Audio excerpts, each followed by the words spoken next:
तो भैया मैं तो इस पत्थर के ऊपर चढ़ते चढ़ते थक गया हूँ, ठीक। लेकिन यहाँ से अगर मैं मेरे पीछे देखता हूँ तो ये एक आपको बहुत खूबसूरत सिटी नज़र आएगी जो अभी नई बनी है।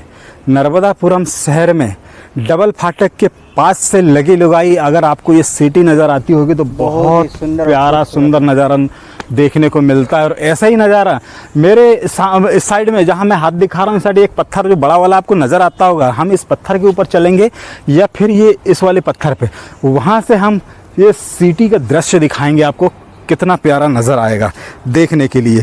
हम यहाँ से थोड़ा आगे चलते हैं। और हाँ, जिस पत्थर के ऊपर जसवंत भाई जिस पत्थर के ऊपर हम आगे खड़े हैं, ये पत्थर वहाँ से लगा के वही गुफा है, यहाँ तक ये पूरी गुफा है, ठीक। नीचे हमने जो गुफा देखी थी ना अभी अंदर अंधेरा नज़र आ रहा था, वो यही नज़र आती है। ये पत्थर वही है। अगर हम इस पत्थर की कहानी, यहाँ के पत्थर की कहानी अगर समझते हैं, ज़्यादा पीछे मत जाना उधर से, यहाँ के पत्थर की कहानी समझते हैं तो समझने के लिए हमको बहुत इतिहास के अंदर घुसना पड़ेगा, वैसे समझ में नहीं आएगी।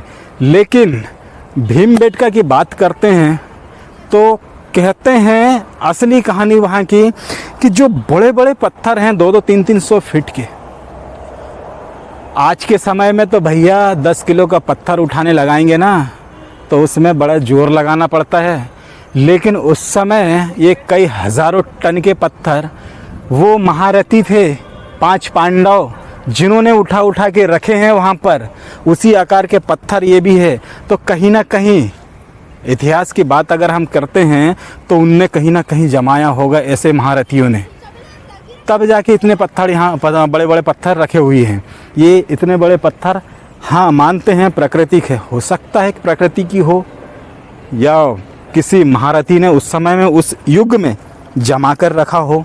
और यहाँ बहुत लोग आते हैं इधर उधर से घूमने के लिए। आप घूमने के लिए जैसे लोग आते हैं वहाँ टिकट कटवाते हैं, वहाँ से घूमते हैं। हाँ, यहाँ से अगर पीछे देखते हैं तो कहीं ना कहीं, हाँ ऊपर हाथ कर दीजिए तो ये सिटी देखने को मिलेगी इधर भी। और हम बहुत ऊपर एक बड़ी चट्टान के ऊपर खड़े हैं दोस्त, इतनी बड़ी चट्टान के ऊपर, जिसके कारण हमको ये देखने को मिल रहा है इस साइड में। तो कहानी ऐसी है। तो हम चलते हैं अभी थोड़ा सा और बैक उस साइड में पीछे किसी पत्थर के ऊपर, वहाँ से देखते हैं कि उधर का नज़ारा कैसा देखने को मिलता है। जहाँ से अगर डबल फाटक की तरफ से देखते हैं तो पहाड़िया का भाग जो दिखता है ना, जिसको आदमगढ़ पहाड़ी बोलते हैं, उस पहाड़िया का भाग ऐसा लगता है कि कोई पत्थर ही नहीं है। और पहाड़ी मतलब पत्थर